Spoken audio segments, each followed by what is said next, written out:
अस्सलाम वालेकुम प्यारे दोस्तों और बच्चों, आज की कहानी का नाम है इसको वहां मारे जहां पानी ना हो।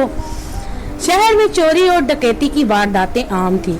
मोटरसाइकिल पर सफर करते हुए शहरियों के मोबाइल फोन भी जो वो अपनी पैंट की बेल्ट पे लगाया करते थे, दिन दिहाड़े सरेआम छीन लिए जाते। कामरान ने भी अभी हाल ही में बीए का इम्तिहान पास किया था और आज वो एक कंपनी में मुलाजमत के लिए इंटरव्यू देने जा रहा था। इसके पड़ोसी ने कामरान को अपना मोबाइल फोन देते हुए कहा कि मेरा फोन ठीक तरह से काम नहीं कर रहा, तुम मेहरबानी करके वापसी पर इसे सदर में ठीक करवा के ले आना। कामरान ने पड़ोसी का मोबाइल फोन अपनी पैंट की बेल्ट में लगा लिया और अपनी मोटरसाइकिल पर इंटरव्यू देने के लिए रवाना हो गया।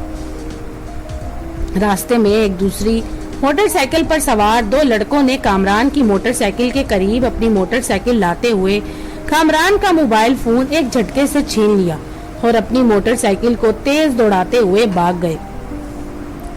झटका लगने की वजह से कामरान अपना तवाजुन बरकरार नहीं रख सका और मोटरसाइकिल से गिर गया। कामरान के दिमाग पर गहरी चोट आई और वो हॉस्पिटल में बेहोश पड़ा हुआ था।